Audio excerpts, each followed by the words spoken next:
de la articulación coxofemoral pone en evidencia el fondo de saco pericapsular con el relieve del ligamento triangular, elemento de refuerzo y ampliación, y el ligamento redondo. Retiramos el hemicasquete sinovial. El hueso coxal en su vista anterior. En ella, la espina ilíaca anterosuperior y anteroinferior en el borde anterior. La continuación hasta el pubis. La rama isquiopubiana y el agujero obturador. Rotando el coxal de forma tal de observar su cara externa, hallamos por arriba la fosa ilíaca externa, el borde superior o cresta ilíaca, las espinas ilíacas anterosuperior e inferior, y en el centro la ceja cotiloidea con el detalle de la superficie articular para la cabeza del fémur y el trasfondo de la cavidad cotiloidea.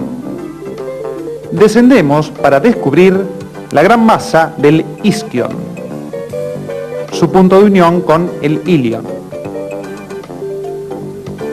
En la cara interna de este hueso, la fosa ilíaca interna, la línea innominada que seguimos, el trasfondo de la cavidad cotiloidea, y en su borde posterior el isquion, la espina ciática y la escotadura ciática mayor. Por último, la carilla auricular destinada al sacro y por detrás la fosa cribosa. Nos aproximamos a su superficie articular para observarla en todo su detalle. La extremidad superior del fémur, con la cabeza femoral, el cuello anatómico, el trocánter mayor por fuera y el trocánter menor por debajo y por dentro, el cuello quirúrgico del fémur. El detalle de la cabeza femoral con la fovea capitis, inserción del ligamento redondo. La vista interna, donde ubicamos nuevamente la cabeza femoral con la fovea capitis, el cuello anatómico y la cara interna del trocánter mayor. La línea intertrocanteria, a través de la cual llegamos al trocánter menor. Seccionando la extremidad superior e inferior del fémur, los observamos en un plano oblicuo. Apreciamos la rotación del fémur sobre su eje. La extremidad superior del fémur se halla constituida por tejido esponjoso cubierto por tejido compacto. Al retirar el casquete periférico, descubrimos la peculiar distribución del sistema trabecular. Este constituye una línea definida de refuerzo sobre la cabeza del fémur y trocánter mayor. El sistema se halla destinado a otorgar mayor resistencia sobre los puntos de mayor presión y tracción, sea por la estructura articular o las inserciones musculares. La represión del sistema trabecular con acrílicos pone en evidencia su distribución. La cabeza del fémur, su cuello anatómico, ambos trocánteres que luego se adelgazan para constituir el canal o conducto medular del hueso.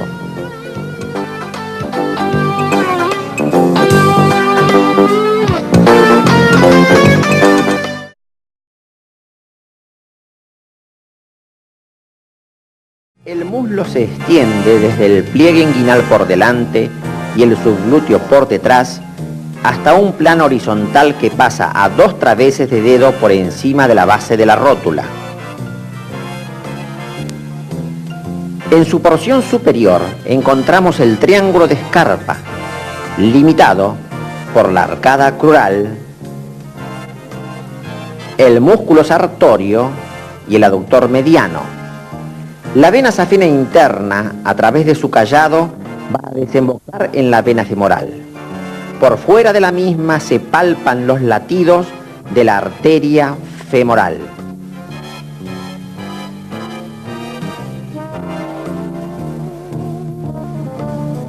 En el plano extraponeurótico, la vena safena interna la seguimos en su trayecto ascendente para descubrir el callado de la safena interna. Sus afluentes, subcutánea abdominal y circunfleja ilíaca. En el cuadrante inferior externo, parte del sistema linfático, ganglio linfático y afluentes. La inervación superficial de dentro hacia afuera está dada por la rama satélite de la safena interna, ramos del nervio musculocutáneo, filetes correspondientes a la porción crural del genitocrural y por último el nervio femorocutáneo. La cara posterior del muslo, con su inervación superficial otorgada por el nervio ciático menor.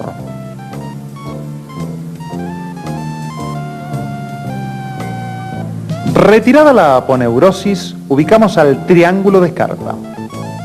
Por arriba, la arcada crural, por dentro el primer aductor o aductor mediano y por fuera el sartorio constituyen sus límites. Su piso, por fuera el psoas ilíaco y por dentro el músculo pectíneo. Su contenido, el nervio crural, la arteria femoral y la vena femoral en la que desemboca la safena interna constituyendo el callado. El detalle de la arcada crural desde la espina ilíaca anterosuperior hasta la espina del pubis. La porción gimbernática de inserción del oblicuo mayor del abdomen y hacia afuera la cintilla iliopectínea, que limita el anillo crural. Es atravesado por la arteria femoral y la vena femoral. Por fuera de la cintilla iliopectínea, el nervio crural. Yendo ahora a la preparación, observamos la cara endopélvica, psoas menor, el psoas mayor y por fuera el músculo ilíaco. Los nervios femorocutáneo, genitocrural y el nervio crural siguiendo al músculo psoas mayor. La arteria ilíaca externa y la vena ilíaca externa. La arcada crural que ha sido seccionada, su inserción en el pubis y siguiendo la línea media, el músculo aductor mediano o primer aductor, límite interno del triángulo de Scarpa. Hacia afuera, su límite externo, el músculo sartorio. Constituyen el piso del triángulo, por fuera el músculo psoas ilíaco y por dentro el músculo pectíneo. El contenido del triángulo de Scarpa, de afuera hacia adentro, el nervio crural, la arteria femoral y por último la vena femoral. Son ramas de la arteria femoral, la subcutánea abdominal y hacia afuera la circunfleja ilíaca que va en busca del borde superior del hueso coxal. Por debajo, las ramas pudendas externas superior e inferior. Hacia afuera, reclinando las masas musculares, apreciamos ambas arterias circunflejas.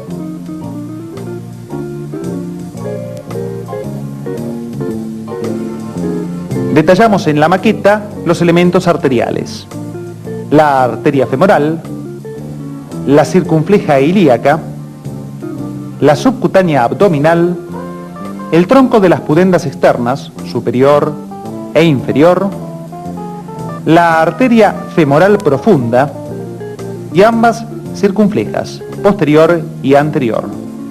El trayecto de la femoral hacia el eje inferior del triángulo. El callado de la vena safena interna en la vena femoral y su relación con las arterias pudendas externas. El nervio femorocutáneo, su anastomosis con el nervio crural, que concluye en ramos destinados al músculo sartorio y ramos perforantes que atraviesan la aponeurosis superficial. En la cara anterior del muslo detallamos sus elementos musculares. Por arriba y por fuera, la porción carnosa del tensor de la fascia lata, con su inserción proximal en la espina ilíaca anterosuperior. Cruzando en diagonal el muslo, el sartorio.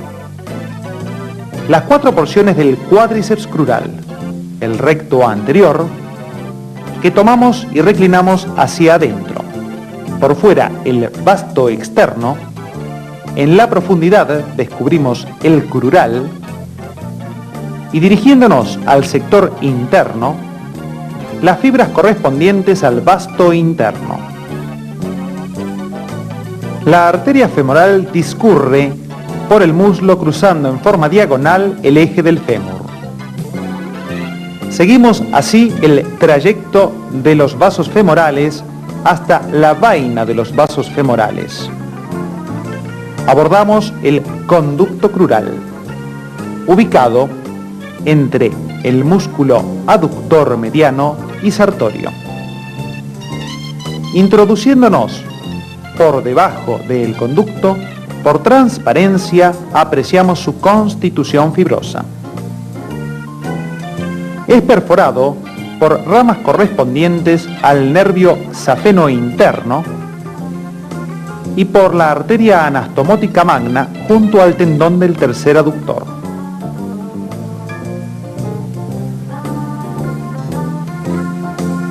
La cara interna del muslo está constituida por el recto interno, que retiramos,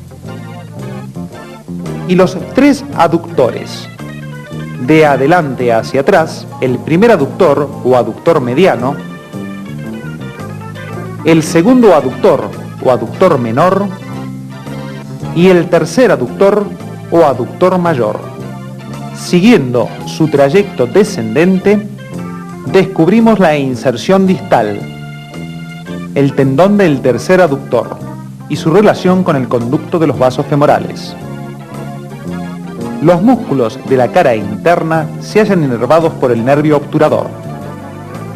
Reclinamos el músculo pectíneo y en la profundidad hallamos por detrás el músculo obturador externo y hacia adelante el nervio obturador.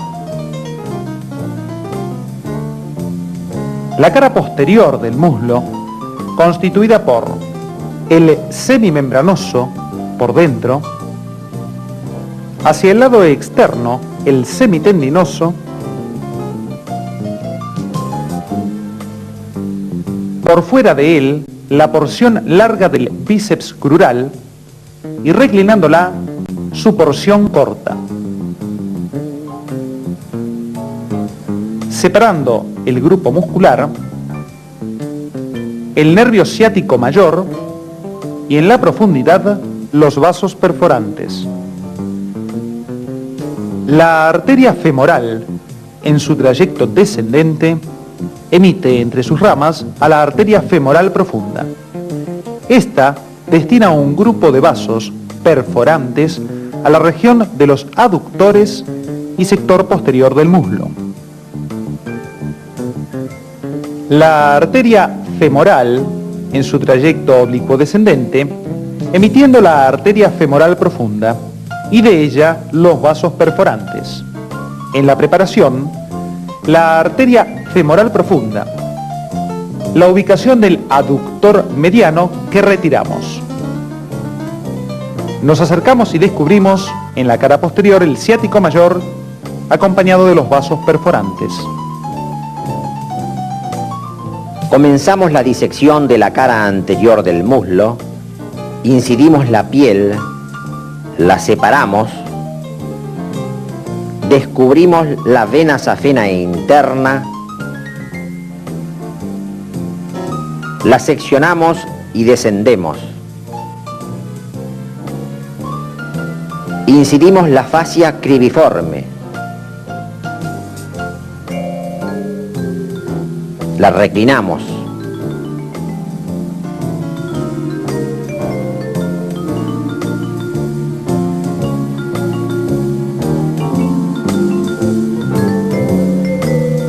Separamos el músculo sartorio y disecamos la vaina de los vasos femorales.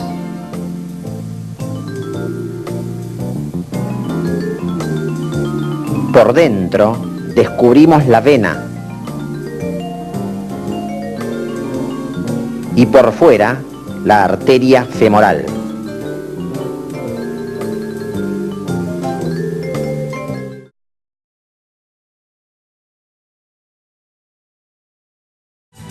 La región de la rodilla se extiende desde el límite inferior del muslo hasta un plano horizontal que pasa a un través de dedo por debajo de la tuberosidad anterior de la tibia.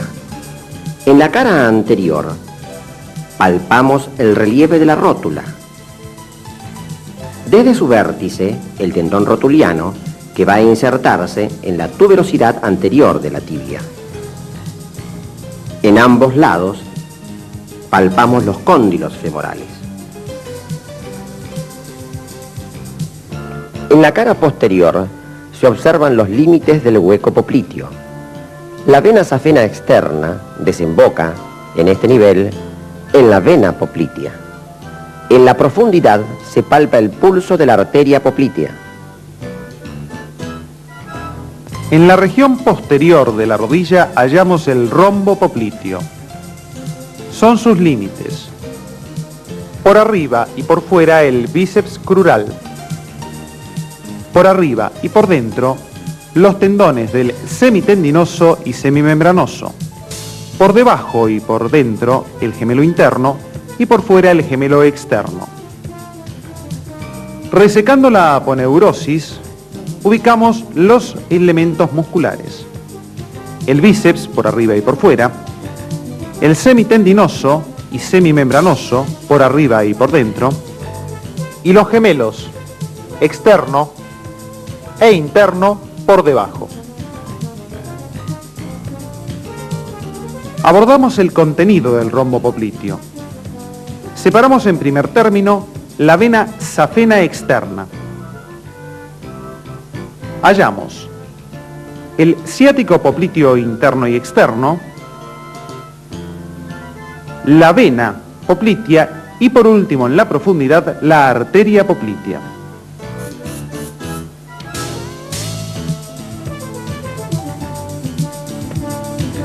Seguimos el trayecto del nervio ciático popliteo externo, apreciamos su anastomosis con las ramas del ciático popliteo interno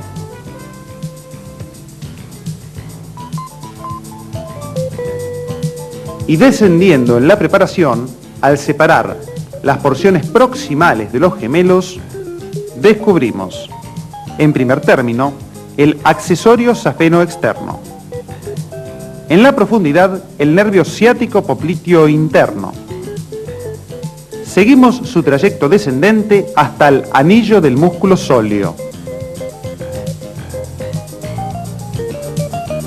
La arteria femoral se dirige de adelante hacia atrás, atravesando el anillo de inserción distal del tercer aductor.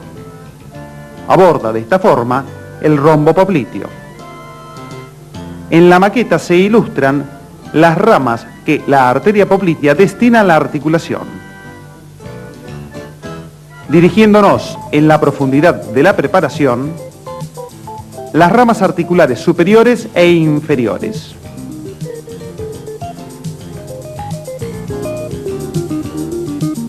El ciático popliteo externo, en su trayecto oblicuo descendente, se dirige en busca de la cabeza del peroné.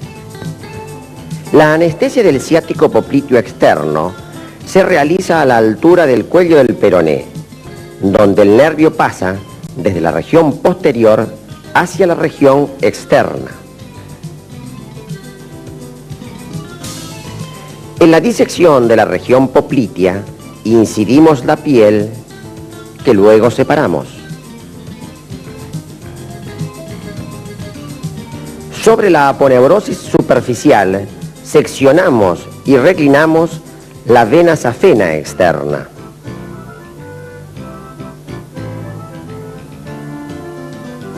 Incidimos longitudinalmente la aponeurosis superficial y la llevamos hacia los costados.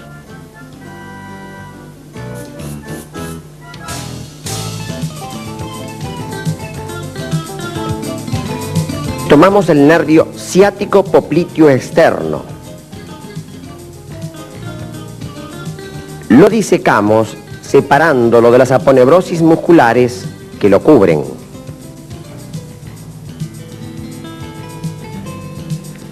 Ciático popliteo externo. Lo señalamos. Accesorio del safeno externo o safeno peroneo. Tomamos el nervio ciático popliteo interno, lo reclinamos, nos dirigimos hacia la vena poplitea, la separamos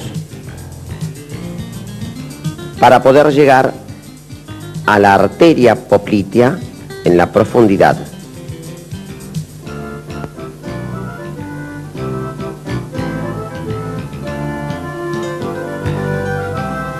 Abordamos el plano articular de la rodilla en su vista anterior, la inserción distal del cuádriceps en la rótula, lateralmente el alerón y distalmente el tendón rotuliano hasta la tuberosidad anterior de la tibia. Al descender estos elementos, hallamos la superficie articular de la extremidad inferior del fémur y realizando un movimiento de flexión, ambos meniscos en su vista anterior y el ligamento cruzado anterior. Dirigiéndonos a la vista lateral interna,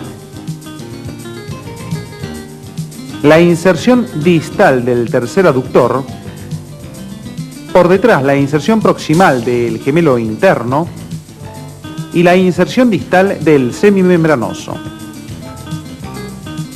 El ligamento lateral interno de forma triangular con borde anterior libre y flexionando la rodilla, el menisco interno.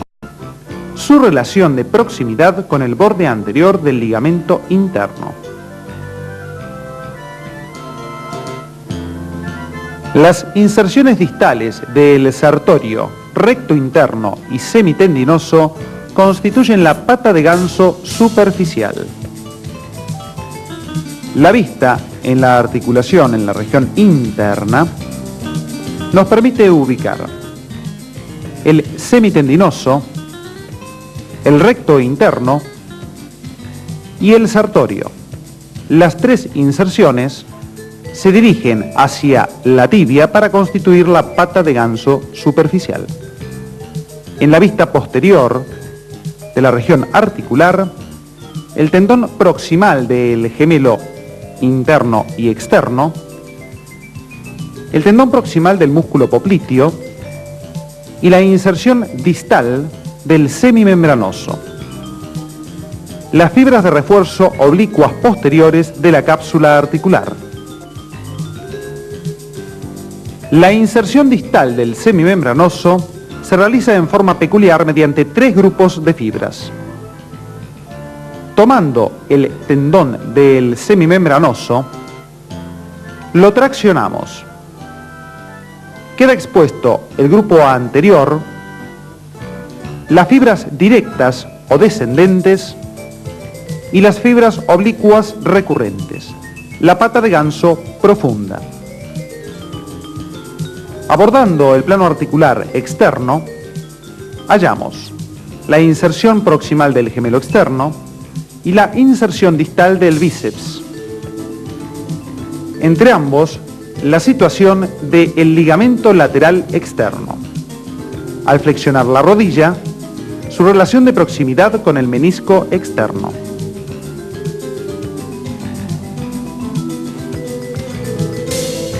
La vista posterior articular nos permite descubrir la articulación tibio-peronea superior. Al abrirla, ambas carillas articulares. Descendiendo en la región tibio-peronea, la membrana interósea, ligamento a distancia que une ambos huesos, tibia y peroné. Retomando la vista anterior de la rodilla, el paquete adiposo anterior y al flexionarla, el ligamento adiposo que se dirige al espacio intercondilio. Al realizar la sección de ambos cóndilos de la extremidad inferior del fémur, los separamos. Se expone de esta manera los meniscos externo e interno separados de los platillos tibiales.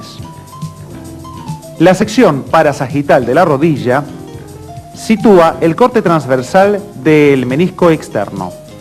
Los movimientos de flexión y extensión son acompañados por los deslizamientos de los meniscos.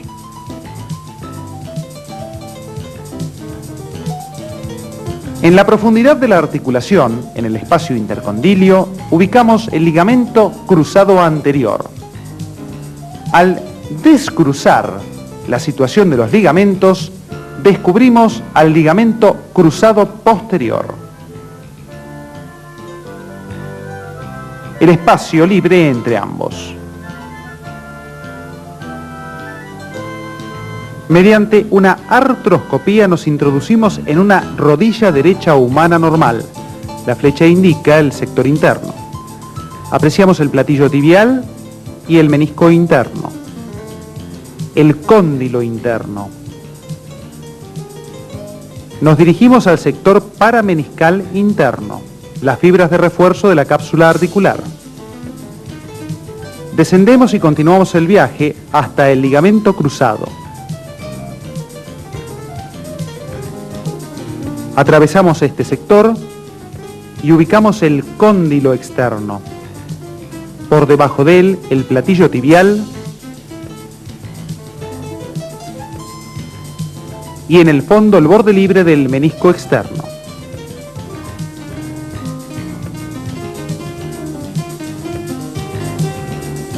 Realizada la repleción del sistema sinovial, tomamos el cuádriceps y la rótula y los descendemos. Descubrimos, por encima del fondo de saco sinovial, un músculo, el tensor de la sinovial, que se fija en el fondo de saco subcuadricipital que seccionamos. Apreciamos el sector correspondiente a la rótula que ha sido resecada. Descendiendo en la rodilla, la situación del ligamento adiposo que se introduce profundamente en el plano intracapsular. Dirigiéndonos a su vista lateral, la situación del paramenisco, fibras de refuerzo externas, separándolo, la repleción sinovial del compartimento inframeniscal.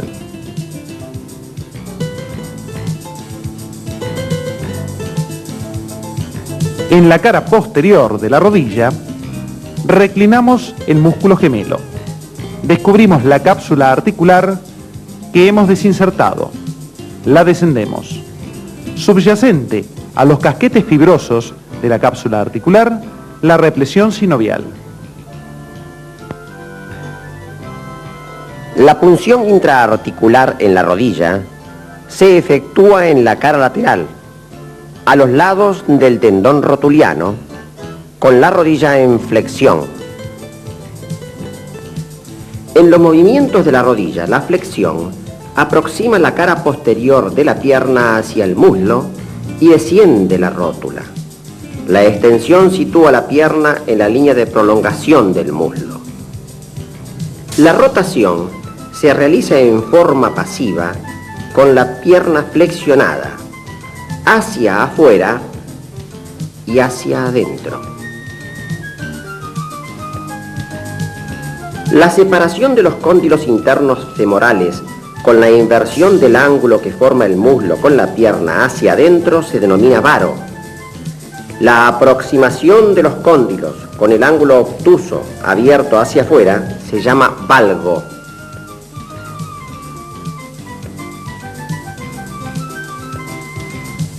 La incidencia radiológica anterior de la rodilla con la extremidad inferior del fémur, la imagen superpuesta de la rótula, la extremidad superior de la tibia y la cabeza del peroné.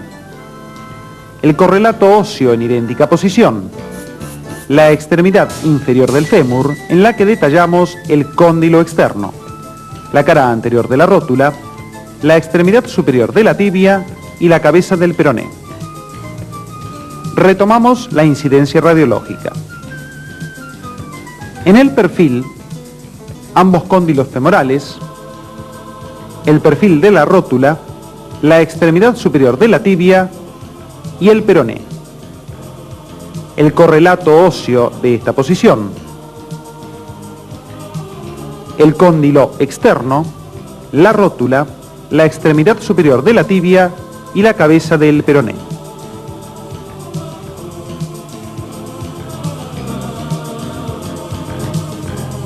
El corte frontal de la epífisis distal del fémur detalla la ubicación y ultraestructura del sistema trabecular.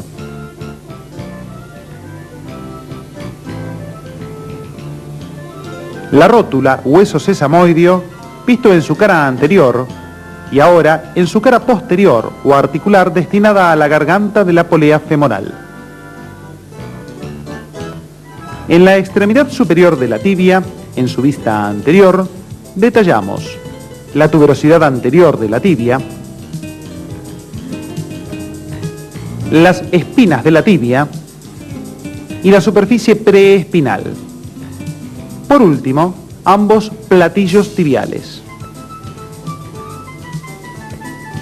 En la vista posterior, ubicamos la superficie retroespinal y siguiendo el platillo tibial externo, la superficie articular destinada a la cabeza del peroné.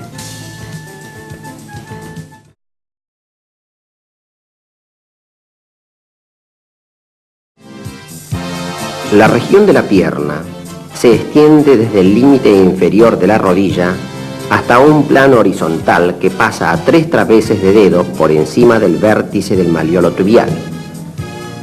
En la cara anterior se palpa el borde anterior o cresta de la tibia. En la posterior se observan las masas musculares de los gemelos, que aumentan su relieve en la flexión plantar o al ponerse en puntas de pie.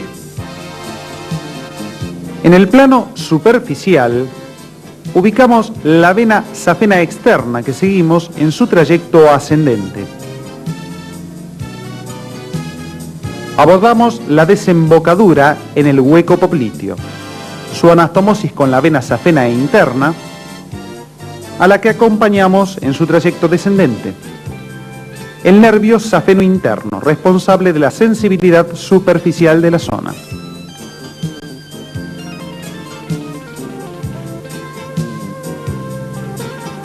En el compartimiento anterior de la pierna distinguimos, junto a la tibia, el músculo tibial anterior y por fuera de él, el extensor común de los dedos. En la región maleolar, el extensor propio del dedo grueso y el peroneo anterior. En la preparación, junto a la tibia, hallamos la porción carnosa del tibial anterior. Separamos el extensor común y hallamos el extensor propio del dedo grueso, el extensor común de los dedos y por último el peroneo anterior. En la maqueta ilustramos el trayecto descendente de la arteria tibial anterior. Separando los extensores del tibial anterior, nos aproximamos y descubrimos la arteria tibial anterior junto a la vena y nervio.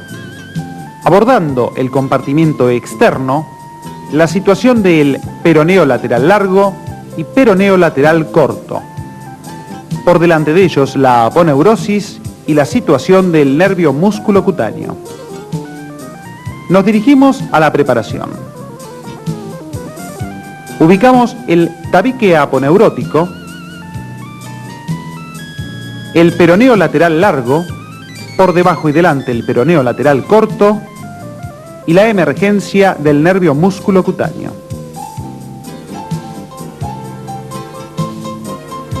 Abordamos ahora el compartimiento posterior. Las fibras convergentes correspondientes a ambos músculos gemelos. Por encima de ellos, la inserción proximal del plantar delgado. En la preparación, la porción proximal correspondiente a ambos músculos gemelos. Las reclinamos. De esta forma, accedemos al músculo sóleo y el tendón del plantar delgado. Nos introducimos por delante del músculo sóleo y ubicamos el anillo del sóleo.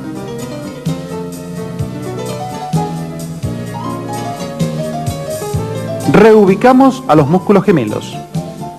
Los seguimos en su trayecto descendente. Tomamos ahora el gemelo externo y lo retiramos. De esta forma quedan expuestos el músculo sóleo y el tendón del plantar delgado.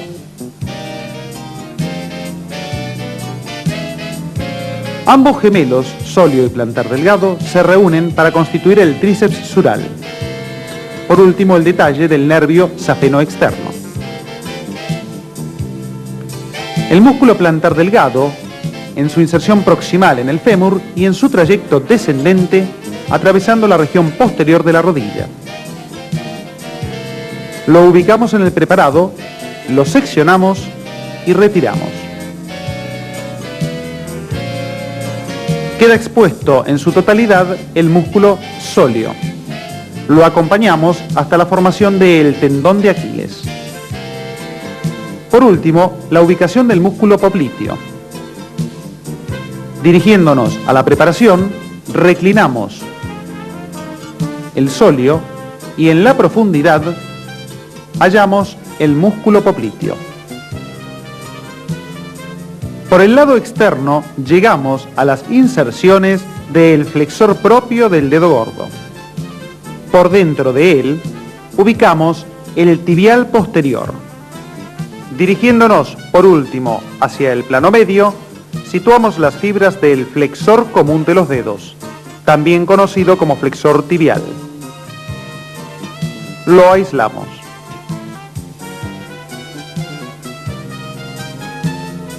La arteria poplitea emite sus ramas, tibial anterior y tronco tibio peroneo. Acompañamos a la arteria tibial posterior y peronea en su trayecto descendente en la cara posterior de la pierna, hasta la altura del maléolo interno. Resecado el músculo sóleo, ubicamos la arteria poplitea, la vena poplitea y por último el nervio ciático popliteo interno. El nacimiento de la arteria tibial anterior, que se dirigirá al compartimiento anterior. Continuamos con el tronco tibio peroneo y al reclinar el paquete venoso descubrimos la arteria peronea y la arteria tibial posterior. Acompañamos el trayecto descendente de ambos vasos. Continuamos con la arteria tibial posterior hasta el maléolo tibial.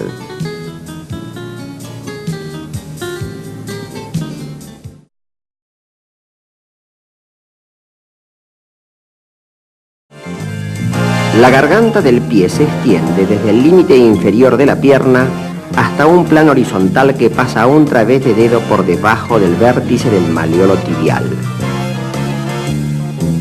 En la región interna encontramos por delante del maléolo la vena safena e interna.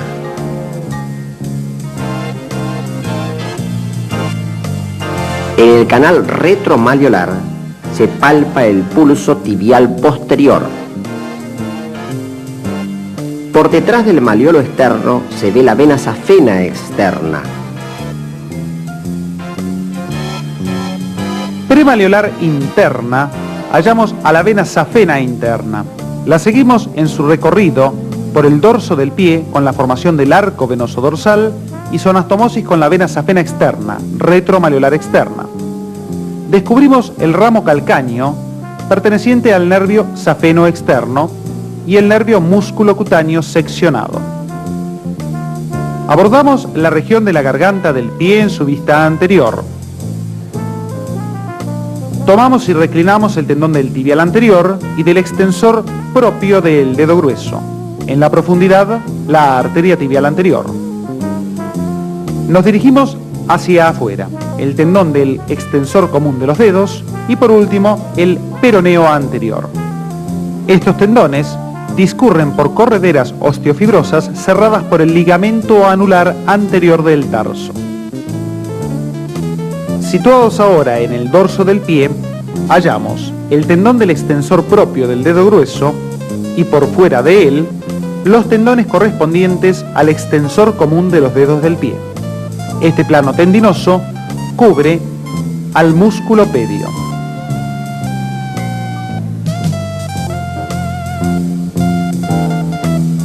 Abordando la preparación, hallamos el tendón del extensor propio del dedo grueso, el borde libre correspondiente a los tendones del extensor común de los dedos del pie.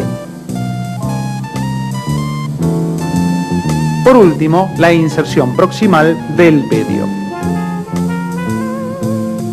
La arteria pedia se sitúa por fuera del tendón del extensor propio del dedo grueso. Para ubicarla, se toma como referencia el citado tendón, fácilmente palpable en el sujeto vivo. El segundo elemento de referencia, el borde libre del músculo pedio. Entre ambos, la arteria pedia.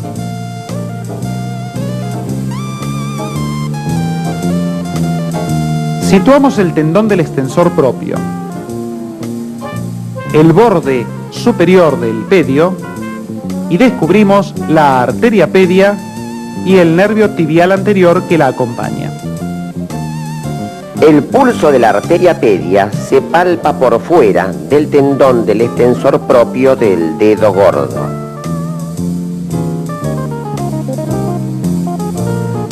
En la región retromalleolar externa, ubicamos sus límites, el tendón de Aquiles por detrás, el peroneo lateral corto, que reclinamos, y peroneo lateral largo por delante. Su contenido superficial, la vena safena externa y el nervio safeno externo. Nos dirigimos ahora al canal retromalleolar interno. Sus límites. Por detrás, el tendón de Aquiles. Por delante, el tendón del flexor común de los dedos y tibial posterior. Detallamos la ubicación y situación de ambos tendones.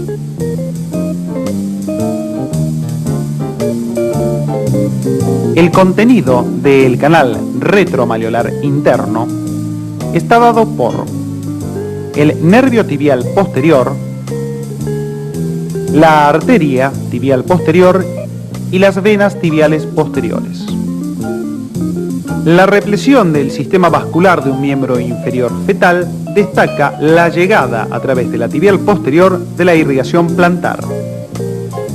La arteria tibial posterior, a nivel del canal calcáneo, se divide en sus ramas terminales: arteria plantar interna y arteria plantar externa, que se dirige hacia afuera en trayecto oblicuo.